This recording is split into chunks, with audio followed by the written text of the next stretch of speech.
BMC radio Malayalam വാർത്തകൾ നിങ്ങൾക്കായി അവതരിപ്പിക്കുന്നത് ഐമാക് കൊച്ചിൻ കലാഭവൻ. കലാവിദ്യാർത്ഥികൾക്ക് പ്രിയപ്പെട്ട ബഹ്റൈനിലെ കലാകേന്ദ്രം. കൂടുതൽ വിവരങ്ങൾക്കായി സന്ദർശിക്കൂ www.bahrainmediacity.com. നമസ്കാരം, BMC റേഡിയോ മലയാളം വാർത്തകളിലേക്ക് സ്വാഗതം. ഞാൻ ധനു കൃഷ്ണ. ഈസ ബിൻ സൽമാൻ ഹൈവേയിൽ നവീകരണ പ്രവർത്തനങ്ങൾ നടക്കുന്നതിനാൽ പടിഞ്ഞാറൻ ഭാഗത്തേക്കുള്ള ഒരു പാതയിൽ ഗതാഗത നിരോധനം ഏർപ്പെടുത്തുമെന്ന് തൊഴിൽ മന്ത്രാലയം അറിയിച്ചു. ഗതാഗതത്തിന് മറ്റ് 2 പാതകൾ നൽകുമെന്നും മന്ത്രാലയം അറിയിച്ചു. നിരോധനം ഓഗസ്റ്റ് 15 വ്യാഴാഴ്ച രാത്രി 11 മുതൽ ഓഗസ്റ്റ് 18 ഞായർ വൈകുന്നേരം 5 വരെ നിലനിൽക്കും. അവന്യൂ 35നും റോഡ് 47-45നും ഇടയിലുള്ള ജനാബിയ ഹൈവേയിലും പുനർനിർമ്മാണ ജോലികൾ നടക്കുന്നുണ്ട്. അതിനാൽ ബുദായയിലേക്കുള്ള ഒരു പാതയിലും ഈ ദിവസങ്ങളിൽ നിരോധനമുണ്ടാകും. സുരക്ഷയ്ക്കായി ജനങ്ങൾ ട്രാഫിക് നിയമങ്ങൾ പാലിക്കാനും മന്ത്രാലയം അഭ്യർത്ഥിച്ചു. ആഗസ്റ്റ് 15 മുതൽ ഒക്ടോബർ 15 വരെ ബഹ്റൈനിൽ ഹമൂർ മത്സ്യം പിടികൂടുന്നതിനും കച്ചവടം ചെയ്യുന്നതിനും നിരോധനം ഏർപ്പെടുത്തിയതായി സുപ്രീം കൗൺസിൽ ഫോർ എൻവയോൺമെന്റ് അറിയിച്ചു. പ്രജനന കാലയളവിൽ മത്സ്യബന്ധന പ്രവർത്തനങ്ങൾ നിർത്തി സമുദ്ര സമ്പത്തും ജൈവ വൈവിധ്യവും സംരക്ഷിക്കാനാണ് ഈ വാർഷിക നിരോധനം. നിരോധനം നടപ്പാക്കുന്നത് മറൈൻ വെൽത്ത് ടീമുകൾ നിരീക്ഷിക്കുമെന്നും ലംഘനങ്ങൾ തടയാൻ ബന്ധപ്പെട്ട അധികാരികളുടെ സഹകരണത്തോടെ നടപടികൾ ആരംഭിച്ചുവെന്നും നിയമം പൂർണ്ണമായും പാലിക്കാൻ ഏവരും സഹകരിക്കണമെന്നും സുപ്രീം കൗൺസിൽ ഫോർ എൻവയോൺമെന്റ് വ്യക്തമാക്കി. മത്സ്യബന്ധനം, ചൂഷണം എന്നിവയുടെ നിയന്ത്രണം സംബന്ധിച്ച് 2002 നിയമപ്രകാരമാണ് 2 മാസത്തേക്ക് നിരോധനം ഏർപ്പെടുത്തിയിരിക്കുന്നത്. അൽ ഹിലാൽ ഹെൽത്ത് കെയർ പാകിസ്ഥാൻ സ്വാതന്ത്ര്യ ദിനത്തോടനുബന്ധിച്ച് സൗജന്യ മെഡിക്കൽ ചെക്കപ്പുകൾ നൽകി. ബഹ്റൈനിൽ ആതുര സേവന രംഗത്ത് മികച്ച സേവനങ്ങൾ നൽകി വരുന്ന അൽ ഹിലാൽ ഹെൽത്ത് കെയർ പാകിസ്ഥാൻ സ്വാതന്ത്ര്യ ദിനത്തോടനുബന്ധിച്ചാണ് പാകിസ്ഥാൻ എംബസിയുമായി ചേർന്ന് ബഹ്റൈനിലെ പാകിസ്ഥാൻ സമൂഹത്തിന് സൗജന്യ മെഡിക്കൽ ചെക്കപ്പുകൾ നൽകിയത്. അൽ ഹിലാലിന്റെ ബഹ്റൈനിലെ 9ാമത്തെ ശാഖയായ അൽ ഹിലാൽ മനാമ സെന്ററിന്റെ ഉദ്ഘാടനത്തോടനുബന്ധിച്ചാണ് പരിപാടി നടത്തിയത്. അൽ ഹിലാൽ മനാമ സെന്ററിൽ ഓഗസ്റ്റ് 13 നടന്ന പരിപാടിയിൽ ബഹ്റൈനിലെ പാകിസ്ഥാൻ അംബാസഡർ ഹിസ് എക്സലൻസി സാബിഖ് റൌഫി വിശിഷ്ട അതിഥിയായി പങ്കെടുത്തു. പരിപാടിയിൽ BP പരിശോധന, യൂറിക് ആസിഡ് പരിശോധന, പ്രമേഹ പരിശോധനകൾ, വൃക്ക തത്സമയ സ്ക്രീനിംഗ്, മറ്റ് ബോഡി ചെക്കപ്പുകൾ, ഡോക്ടർ കൺസൾട്ടേഷനുകൾ എന്നിവ ഉൾപ്പെടെയുള്ളവ ലഭ്യമാക്കിയിരുന്നു. പാകിസ്ഥാൻ സ്ഥാനപതിയെ കൂടാതെ first secretary Tahira Saleem, Naveed Shahzad, Pakistan club chairman Muhammad Afzal Bhatti, Pakistan school chairman Sami ur Rehman, Shahzaib club അവർ സ്ഥാപകയും APPS അംഗവുമായ doctor Shazia Alam, Manama central ബ്രാഞ്ചിലെ പാകിസ്ഥാൻ ഡോക്ടർമാർ, Al Hilal health care group team എന്നിവരും പരിപാടിയിൽ പങ്കെടുത്തു. കേക്ക് മുറിച്ചുകൊണ്ടാണ് പങ്കെടുത്തവർ പാകിസ്ഥാൻ സ്വാതന്ത്ര്യ ദിനം ആഘോഷിച്ചത്. പാകിസ്ഥാൻ സ്വാതന്ത്ര്യ ദിനത്തോടനുബന്ധിച്ച് അൽ ഹിലാൽ ഹെൽത്ത് കെയർ നടത്തിയ ഈ സംരംഭം പ്രശംസനീയമാണെന്ന് പാകിസ്ഥാൻ സ്ഥാനപതി പറഞ്ഞു. പാകിസ്ഥാനിലെ ജനങ്ങൾക്ക് സൗജന്യ മെഡിക്കൽ സേവനങ്ങൾ നൽകുന്നത് നമ്മുടെ രാജ്യങ്ങൾ തമ്മിലുള്ള ശക്തമായ ബന്ധം ശക്തിപ്പെടുത്തുന്ന ഒന്നാണെന്നും അദ്ദേഹം കൂട്ടിച്ചേർത്തു. രാജ്യം ഇന്ന് 78ാം സ്വാതന്ത്ര്യ ദിനം ആഘോഷിക്കും. ചെങ്കോട്ടയിൽ പ്രധാനമന്ത്രി നരേന്ദ്രമോദി ദേശീയ പതാക ഉയർത്തി രാജ്യത്തെ അഭിസംബോധന ചെയ്യും. വികസിത ഭാരതം 2047 എന്ന പ്രമേയത്തെ അടിസ്ഥാനപ്പെടുത്തിയാണ് ഈ വർഷത്തെ സ്വാതന്ത്ര്യ ദിനാഘോഷങ്ങൾ. 6000-ഓളം പേരാണ് ഈ വർഷം സ്വാതന്ത്ര്യ ദിനാഘോഷ ചടങ്ങുകളുടെ ഭാഗമായി പങ്കെടുക്കുക. യുവാക്കൾ, വിദ്യാർത്ഥികൾ, ഗോത്ര വിഭാഗത്തിൽപ്പെട്ടവർ, കർഷകർ തുടങ്ങിയവരാണ് അതിഥികളുടെ പട്ടികയിലുള്ളത്.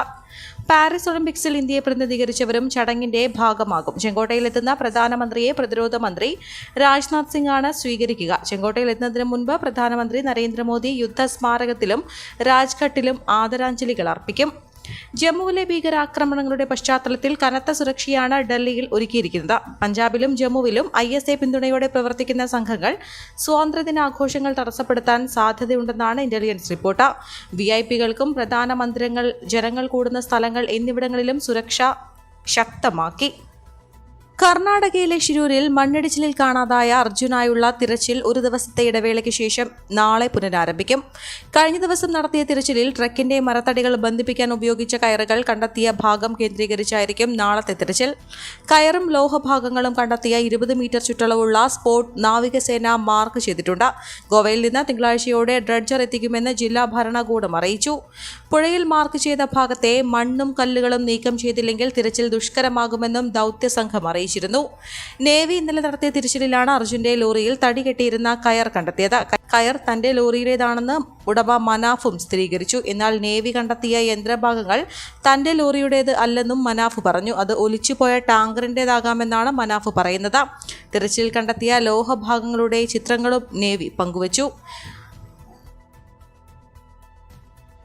ഓണത്തിനോടനുബന്ധിച്ച് സംസ്ഥാനത്ത് നിത്യോപയോഗ സാധനങ്ങളുടെയും പഴം പച്ചക്കറി ഉൽപ്പന്നങ്ങളുടെയും വില നിയന്ത്രിക്കുന്നതിന് ശക്തമായ നടപടി സ്വീകരിക്കുമെന്ന് ഭക്ഷ്യപൊതുവിതരണ വകുപ്പ് മന്ത്രി GR അനിൽ. സംസ്ഥാനത്ത് വിലക്കയറ്റം സംബന്ധിച്ച സ്ഥിതിഗതികൾ വിലയിരുത്തുന്നതിനായി ലാൻഡ് റവന്യൂ കമ്മീഷണർ, ജില്ലാ കളക്ടർമാർ, ഭക്ഷ്യവകുപ്പ് secretary, civil supplies commissioner, legal metrology control ഉൾപ്പെടെയുള്ള വകുപ്പിലെ ഉന്നത ഉദ്യോഗസ്ഥർ എന്നിവരുടെ യോഗത്തിൽ സംസാരിക്കുകയായിരുന്നു മന്ത്രി. ഓണത്തിന് മുന്നോടിയായി സംസ്ഥാനത്തെ അവശ്യ സാധനങ്ങളുടെ വില നിലവാരം ചർച്ച ചെയ്യുകയും വിവിധ വകുപ്പുകൾ സ്വീകരിച്ചിട്ടുള്ള നടപടികളും മന്ത്രി വിലയിരുത്തി. കഴിഞ്ഞ 2 മാസങ്ങളിലായി രാജ്യത്ത് വിലവർദ്ധനവ് പ്രകടമായിരുന്നു. കേരളത്തിലും സ്വാഭാവികമായി ഇത് പ്രതിഫലിച്ചിട്ടുണ്ട്. എന്നാൽ ആഗസ്റ്റ് ആദ്യ ആഴ്ചയിലെ വില നിലവാരം പരിശോധിക്കുമ്പോൾ ജൂലൈ 31 അവസാനിച്ച ആഴ്ചയേക്കാൾ അരി, വെളിച്ചെണ്ണ, ചെറുപയർ, കടല, തുവര, മുളക് എന്നിവയുടെ വില കുറഞ്ഞിട്ടുണ്ട്. പഴം, പച്ചക്കറികൾ, കോഴിയിറച്ചി എന്നീ ഉൽപ്പന്നങ്ങൾക്കും ആഗസ്റ്റ് മാസത്തിൽ വിലക്കുറവ് രേഖപ്പെടുത്തി. കേന്ദ്ര സർക്കാർ കഴിഞ്ഞ മാസം പ്രസിദ്ധീകരിച്ച വിലക്കയറ്റം സംബന്ധിച്ച കണക്ക് പ്രകാരം ആന്ധ്ര, ബീഹാർ, കർണാടക, ഒഡീഷ, കേരളം ഉൽപ്പാദക സംസ്ഥാനങ്ങളെക്കാൾ താഴെയാണ് കേരളത്തിന്റെ വിലക്കയറ്റ നിരക്ക്. ഭക്ഷ്യ പൊതുവിതരണ വകുപ്പിന് കീഴിൽ പ്രവർത്തിക്കുന്ന centre for price research and monitoring cell അവശ്യ സാധനങ്ങളുടെ വില നിലവാരം പരിശോധിച്ച് സർക്കാരിന് കൃത്യമായ റിപ്പോർട്ട് സമർപ്പിച്ചു വരുന്നുണ്ട്.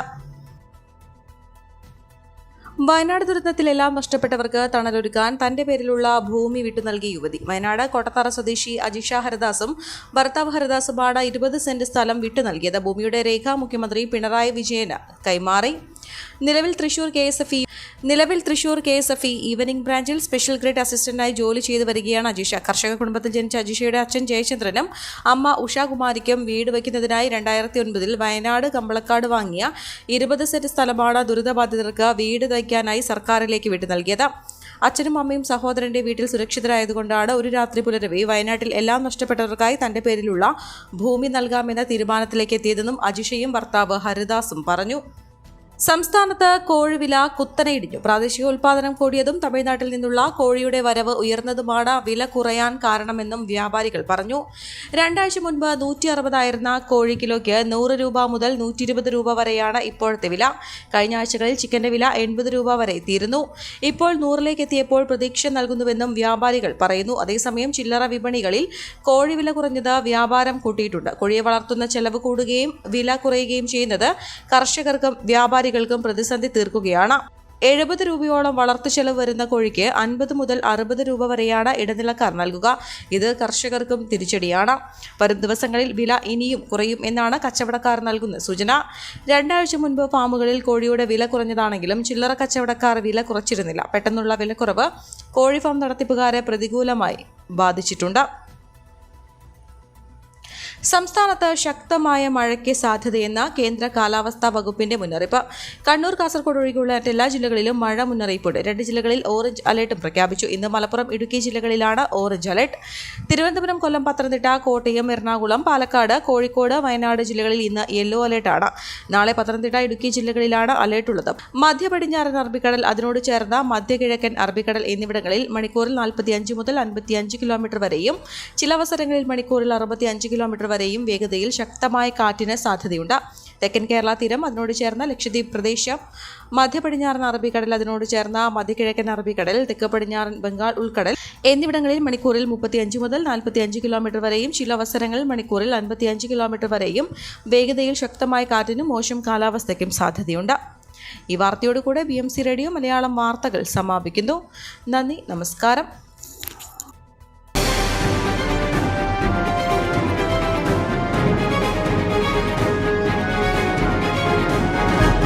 BMC റേഡിയോ മലയാളം വാർത്തകൾ നിങ്ങൾക്കായി അവതരിപ്പിക്കുന്നത് iMac കൊച്ചിൻ കലാഭവൻ. കലാവിദ്യാർത്ഥികൾക്ക് പ്രിയപ്പെട്ട ബഹ്റൈനിലെ കലാകേന്ദ്രം. കൂടുതൽ വിവരങ്ങൾക്കായി സന്ദർശിക്കൂ www.bahrainmediacity.com.